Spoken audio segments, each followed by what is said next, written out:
대부분 램 마운트로 휴대폰 거치대 달아두었고, 사용하실 때는 밑에서 위로 이렇게 꼽으시면 됩니다. 그리고 분돌리 핸들라이저, 정면으로 가보시면은 분돌리 헤드라이트 가드, 그리고 하단에 라디에이터 가드 정품으로 달려져 있고, 블랙박스, 그리고 사이드 스탠드 확장킷도 분돌리, 그리고 사이드 케이스 데칼, 그리고 후방 블랙박스. 나중에 탑 케이스는 도착하게 되면은 탑 케이스 브라켓에다가 장착을 하시면 되는데, 요게 좌우로 흔들리는 게 정상이고요. 요 레일에 보시면 요 동그란 원이 있습니다. 그래서 얘를 90도로 돌리고 얘를 들면은 커버가 열리는데, 여기에다가 탑 케이스를 장착을 하시면 됩니다. 사이드 케이스 탈 장착에 대해서 설명을 드리겠습니다. 예전 구형 같은 경우에는 여기서도 여실 수가 있고 반대편에서도 여실 수가 있는데, 신형부터는 한쪽으로만 열리도록 되어 있습니다. 이런 식으로 닫으실 때는 내려놓고 요 레일을 이렇게 닫아 주셔야지 닫히고, 아까 전에 키에서 은색 침을 뽑으셔가지고 여기 빨간색 레일에 있는 여기에서 키를 꼽으셔서 돌리시면은 탈장착 하실 때 사용하실 수 있는 레버가 나오고, 요 레버를 제끼시고 난 다음에 가방을 드실 수가 있습니다. 그래서 바로 들어버리면은 탈장착이 된다. 꼽으실 때는 다시 이 상태에서 얘를 닫아 주시면은 키가 원복되면서 바로 장착이 됩니다. 반대편도 마찬가지고요. 대표님 키는 수납함에 넣어뒀고요. 스마트 키는 이렇게 생겼는데, BMW 마크랑 화살표 버튼 두 개 다 버튼입니다. BMW 마크 버튼을 누르면 경보장치가 ON이 되고, 화살표 버튼을 누르면 경보장치가 꺼진다라고 생각을 하시면 됩니다. 뒤로 뒤집으시면 은색 침을 눌러서 키를 뽑으실 수가 있고, 뒤로 뒤집으셔서 뚜껑을 이렇게 제끼시면 스마트키 배터리를 교체를 하실 수가 있습니다. 스마트키다 보니까 키를 놔둔 상태에서 우측에 메인 전원 버튼을 한번 딸깍 누르면은 키온이 됩니다. 여기서 주의하셔야 될 게, 키온을 눌렀을 때 키온이 안 된다. 이 스마트 키에도 수면 모드 같은 게 있거든요. 키를 한번 흔드셔가지고 활성화를 시켜준 다음에 키온을 누르시면 다시 키온이 됩니다. 지금 나오는 화면을 세레머니라고 하는데, 세레머니가 끝나고 나서 계기판에 이런 식으로 땅 뜨면은 시동을 걸 수 있는 상태가 되었다라고 생각을 해주시면 되고, 우측에 ABS 모듈 센서, 트랙션 컨트롤 모듈 센서가 깜빡깜빡 거리는 게 정상입니다. 시동 걸고 일단 놓고 출발을 하게 되면은 저 불이 꺼지는데, 불이 계속 켜져 있으면은 문제가 있다라고 생각을 해주시면 되고, 노란색 불로 계속 켜져 있으면은 주행은 가능하나 점검을 받아보라는 얘기라고 생각을 하시면 되고, 빨간색 불로 계속 켜져 있으면은 주행하지 마시고 바로 연락을 주시면 됩니다. 우측 핸들 스위치 뭉치에는 전원 버튼, 주행 모드, 시동 버튼이 있습니다. 주행 모드 같은 경우에는 우측 상단에 누르실 때마다 로드, 다이나믹, 에코, 레인 이렇게 주행 모드가 달라지게 되는데, 이 주행 모드에 따라서 ABS 감도, 트랙션 감도, 스로틀 감도, 서스펜션 감도가 다 달라진다라고 생각을 해주시면 되고, 로드는 평상시, 다이나믹은 얘를 조금만 당겨도 앞으로 갈 수 있도록 민감하게 만들어주는 거고, 레인 모드는 얘를 더 당겨야지 앞으로 갈 수 있도록 둔해진다라고 생각을 해주시면 됩니다. 빨간색 시동 버튼 같은 경우에는 이제 중립 상태 확인하시고 하단 버튼을 꾹 누르시면 될 것 같지만, 클러치가 없는 모델이기 때문에 브레이크를 잡으신 상태에서 빨간색 버튼을 꾹 눌러야지 시동이 걸립니다. 좌측에는 전방에 상향등, 패싱 라이트로 파란색 불로 표시가 되고, 자동차처럼 계속 켜려면 얘를 앞으로 밀어주시면 됩니다. 그리고 이 삼각형은 크루즈 컨트롤인데, 오른쪽으로 밀어주시고 앞으로 밀면은 세팅입니다. 계기판에는 우측에 이런 식으로 화면에 표시가 되고요. 앞으로 한 번씩 밀 때마다 속도가 1km씩 올라가고, 앞으로 꾹 누르면 10km씩 올라가고, 뒤로 당기면 1km씩 떨어지고 10km씩 떨어지고, 끌 때는 브레이크를 잡아주시거나 얘를 닫아주시면 됩니다. 비상 깜빡이, 그 다음에 즐겨찾기 모드. 바이크의 기능들이 너무 많이 들어가게 되면서 즐겨찾기 모드가 따로 생성이 됐다라고 생각을 하시면 되고, 얘를 누르면은 화면이 나옵니다. 우리 자동차처럼 이 조그 다이얼을 올리고 내리고 오른쪽 왼쪽 오른쪽 왼쪽 이런 식으로 조작이 가능한데, 이 휴대폰 거치대 제가 조금만 떼고 다시 볼게요. 차간 거리 제어, 히터, 윈드실드, DTC, 댐핑에 대한 값을 두 가지를 저장을 해 놓을 수 있습니다. 우선 왼쪽에 있는 점이라고 되어 있는 곳이랑 오른쪽에 홀드라고 되어 있는 것 두 가지를 설정 가능한데, 점 같은 경우에는 원하시는 위치에서 얘를 오른쪽으로 밀어주시면 점이 이동을 하고요, 홀드 같은 경우에는 원하시는 위치에서 얘를 오른쪽으로 꾹 누르고 계시면은 홀드가 이동이 됩니다. 예로 들어 가지고 간단하게 윈드실드, 히터 꾹 눌러 가지고 설정을 해 놓으시면은 그냥 가만히 있을 때 요 버튼, 화살표 버튼을 누르시면은 점에 대한 버튼이 움직입니다. 윈드실드는 메모리 기능이 있어서 원하시는 위치에 놔두시고 두시면은 키오프를 했을 때 다시 내려가고, 키온에서 다시 출발하시면은 저장해 놓은 위치로 다시 올라갑니다.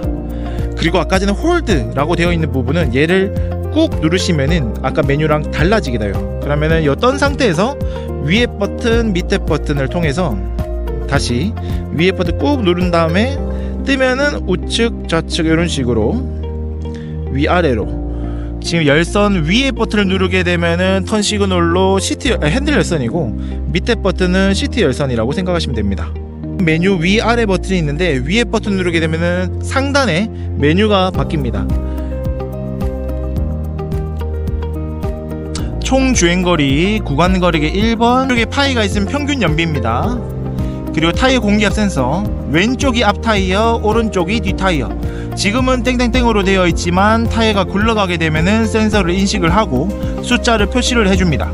좌측에는 2.5가 나와야 정상이고 우측에는 2.9가 나와야 정상인데, 기준치보다 0.3 이상 틀어지게 되면은 경고등을 띄우면서 깜빡깜빡거리거든요. 왼쪽이 깜빡깜빡거리면은 앞 타이어를 보시면 되고, 오른쪽이 깜빡깜빡거리면은 뒷 타이어를 보시면 됩니다.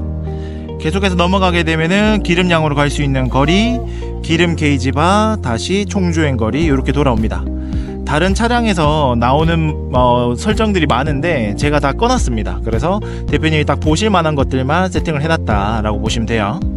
그리고 나머지는 메뉴 하단 버튼 누르게 되면은 메뉴 안에 들어가지게 되는데, 여기서부터 이 조그 다이얼을 좌측, 우측 이렇게 사용을 하시면 되고, 메뉴 하단 버튼을 한 번 더 누르면은 확인, 위에 버튼을 누르면 취소라고 생각을 하시면 됩니다. 내가 내 차량 안에 들어가고 싶다, 밑에 버튼 확인을 눌러서 들어가면 되고, 안에 들어가면은 바이크에 대한 기본 정보들, 오른쪽으로 넘어가게 되면은 구간거리계 1번에 대한 상세 정보, 2번에 대한 상세 정보, 타이어 공기압 2.5, 2.9 넣어라, 그리고 점검 받을 주기, 그 다음에 서비스 받을 시간이 다 되었다, 이런 식으로 경고등이 다 뜨니까 여기 안에 들어오셔가지고 지금 바이크에 어떤 경고등이 떠 있는지 한 번 더 체크를 하실 수가 있습니다. 나머지는 스포츠에 들어가게 되면은 스포츠 모드 계기판이 GS에도 생겼는데, DTC 계획감도, 브레이크 압력감도, 속도, RPM, 뱅킹 각 센서가 들어가 있습니다. 내비게이션 미디어 전환은 설정에 들어가셔가지고 연결 들어가시게 되면은 블루투스를 잡아야지만 활성화가 됩니다. 연결하실 때 모바일 장치, 헬멧 이렇게 두 가지가 뜨는데, 우리가 기존에 휴대폰이랑 세나랑만 연결을 했었는데, 이 기능들을 사용을 하려면은 바이크가 중간이 되어야 됩니다. 그래서 휴대폰이랑 바이크랑 블루투스를 연결을 하고, 헬멧에 있는 세나랑 바이크에 있는 요 블루투스 여기 들어가셔가지고 연결을 해주셔야 됩니다. 그래서 그게 다 연결이 되시게 되면은 전화, 미디어, 내비게이션도 다 사용이 가능한데, 내비게이션은 아쉽게도 표지판밖에 표시가 안 되고, 미디어 같은 경우에는 앨범 표지가 떠서 뭐 오른쪽에 왼쪽에 이런 식으로 뭐 조그 다이얼로 다음 노래, 이전 노래, 음량 올리고 음량 내리고를 설정할 수가 있습니다. 전화에 들어가게 되면은 전화번호부가 다운로드 되는데, 이 전화번호부에는 전화번호부로 이제 이 조고 다이얼로 전화를 거실 수도 있습니다. 그것 말고는 설정에서 보셔야 될 게 어시스트에 들어가시면은 셰시 온도제 뭐 여러 가지가 있는데, 셰시에 들어가시면은 댐핑 구성에서 로드 다이나믹 엔드로를 들어가셔가지고 댐핑 설정을 따로 다 하실 수가 있습니다.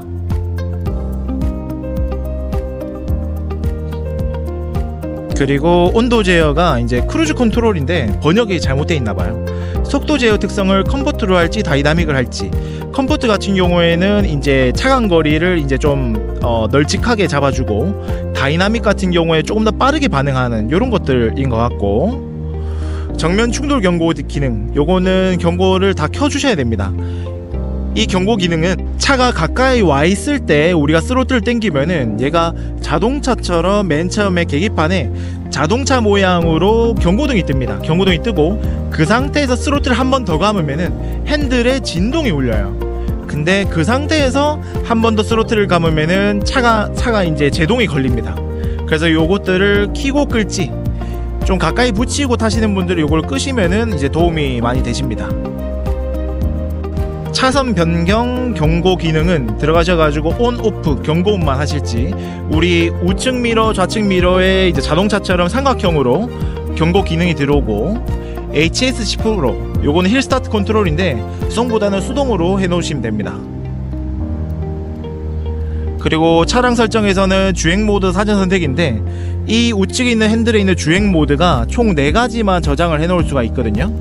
그래서 뭐 다이나믹 모드를 빼고 엔드로를 활성화할 수도 있고, 엔드로를 빼고 엔드로 프로를 활성화할 수도 있는데, 프로 같은 경우에는 우리 자동차의 M 모드처럼 구동장치, DTC, ABS의 감도를 들어가셔가지고 넣고 빼고 이렇게 설정을 하실 수가 있습니다. 그래서 고객님께 맞는 세팅을 직접 다 하실 수 있는 M 모드라고 생각하시면 되고, 요 M 모드 같은 경우에는 이제 1000km 점검을 다 받으신 이후에 사용하시는 것을 추천을 드립니다.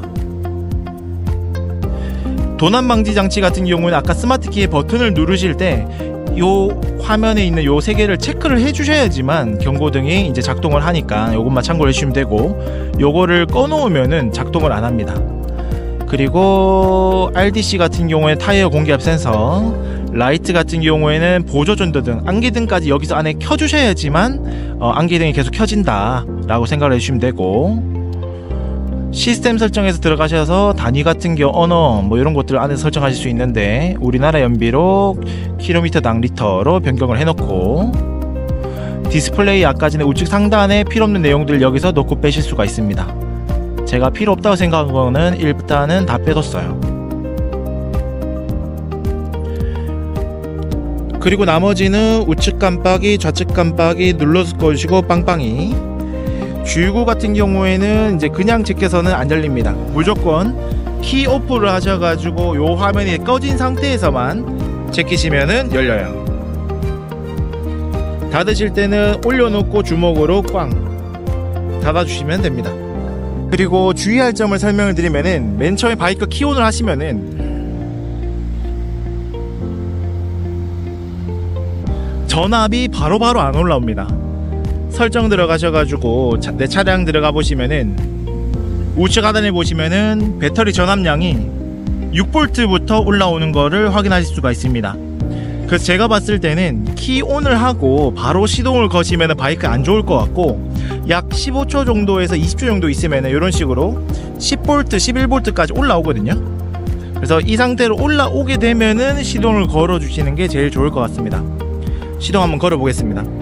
브레이크를 잡은 상태에서 하단 버튼을 걸릴 때까지 꾹 눌러 주시면 돼요.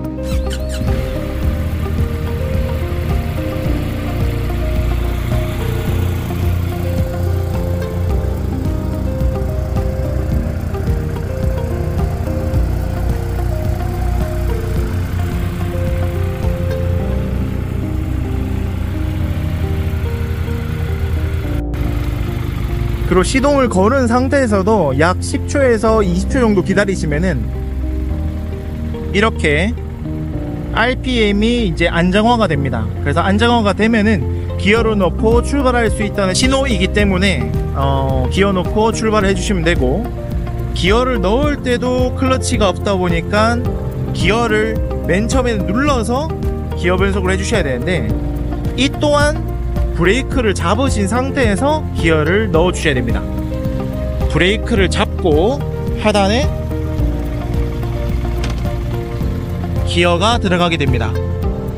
이렇게 기어가 들어가게 되면은 우측에 M1이라고 되어 있는 게 매뉴얼 모드라고 생각을 하시면 되고, 여기에 D, M 이렇게 이제 전환 버튼이 있는데 이 버튼을 눌러 주시면은 D1으로 바뀝니다. 그래서 D1 같은 경우에는 속력에 따라서 자동 변속을 해주고, M1 같은 경우에는 클러치가 없지만 퀵시프트인 발은 올리고 내리고를 해주셔야 기어 변속이 됩니다. 그래서 시내 주행이나 편하게 주행을 하실 때는 오토로 다니시면 될 것 같고, 와인딩이나 내가 오늘 조금 격하게 달리실 것 같다 그러면은 수동 모드 해놓으면은 조금 더 내가 원하는 위치에서 기어 변속이 가능하다라고 생각을 해주시면 됩니다. 그리고 맨 처음에 출발해서 막 가다가 신호 대기했을 때 기어 변속을 다운을 치셔도 되고, 자동 모드, 수동 모드 둘 다 속력에 따라서 이제 다운은 다 됩니다. 그래서 그 점만 참고를 해주시면 될 것 같아요.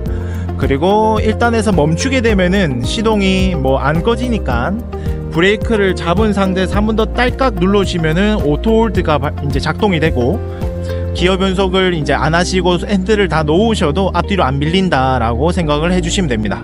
제가 한번 보여드리면은 브레이크 잡고 시동을 꾹 눌러주시고 RPM이 떨어질 때까지 기다리셨다가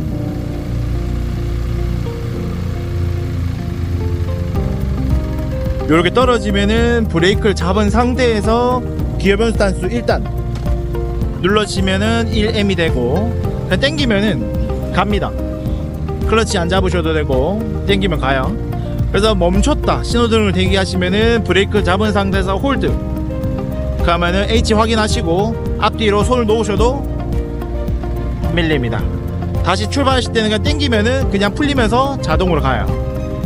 그리고 여기에서 D 버튼을 누르게 되면은 D1이 되는데, 그냥 요거는 이제 당기면은 이제 기어 변속까지 알아서 다 해준다라고 생각을 해주시면 돼요.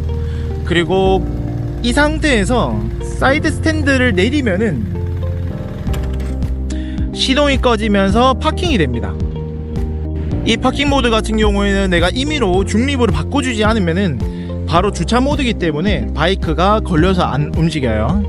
그래서 이 상태에서 바꾸시려면은 브레이크를 잡은 상태에 셀 버튼 한번 딸깍 눌러주시면은 중립으로 들어가요. 그러면 이 상태로 앞으로 굴러갑니다. 그리고 한 가지 더, 시동이 걸린 상태에서 내가 중립으로 바꾸고 싶다, 이 변환 버튼을 한번 꾹 누르시면은 중립으로 바뀌고, 아니면은 브레이크를 잡은 상태에서 이 기어 레버를 꾹 누르고 계시면은 중립으로 바뀝니다. 요 점만 참고를 해주시면 돼요. 보증기간은 3년의 키로수 무제한이고, 정기점검을 제때 받아주셔야지 3년 동안 보증받으시는데 문제가 없습니다. 제일 처음 받으셔야 되는 점검은 1000km 점검, 엔진 오일, 오일 필터 가스켓, 뒤에 있는 샤프트 오일까지 40만원어치를 무상으로 1회를 교환을 해드리고, 그 다음 점검부터는 유상 점검인데 5000km 또는 1년에 한 번씩 점검 받는다라고 생각을 하시면 됩니다. 예를 들어서 1000km 점검을 받으시면은 그 다음 점검이 5000, 10,000, 15,000, 20,000, 25,000, 30,000 이런 식으로 받으시면 되는데, 요때 5000km마다 방문을 하시면은 저희 서비스 직원들이 이제 점검 주기나 이제 바이크의 상태에 따라서 어떤 거는 해야 된다, 어떤 거는 안 해도 된다라고 판별을 해가지고 저희가 고객님께 말씀을 드리고 금액 안내와 함께 고객님께서 오케이 해주셔야지만 작업이 들어갑니다. 그래서 정기 점검만 제때 받아주시면 돼요. 그리고 우측에 스텝 보시면은 스텝 포지션을 두 가지로 바꿀 수가 있는데, 이렇게 낮은 버전, 그리고 당기셔가지고 돌리면은 높은 버전, 이렇게 두 가지가 있으니 참고를 해주시면 됩니다. 그리고 길들이기 해주실 때 오토 모드에서도 1단부터 6단까지 좀 골고루 사용을 해주시고, 수동 모드에서도 1단부터 6단까지 골고루 해주시는 게 좋을 것 같아요. 제가 타보고 엔진오일 교환한 고객님들 많이 와서 보니까 자동 모드에서 1단부터 6단까지 많이 사용하신 분들이 엔진오일 쇳가루가 많이 나왔거든요. 그래서 좀 골고루 자동도 해주시고 수동도 해주시면 좋을 것 같습니다. 제가 좀 급하게 설명을 다 해드리긴 했는데 뭐 부족한 설명이라든지 궁금하신 내용이 있으시면은 언제든지 편하게 연락 주시면은 제가 또 똑같이 동영상을 찍어 드리거나 전화로 친절하게 설명을 해드리겠습니다.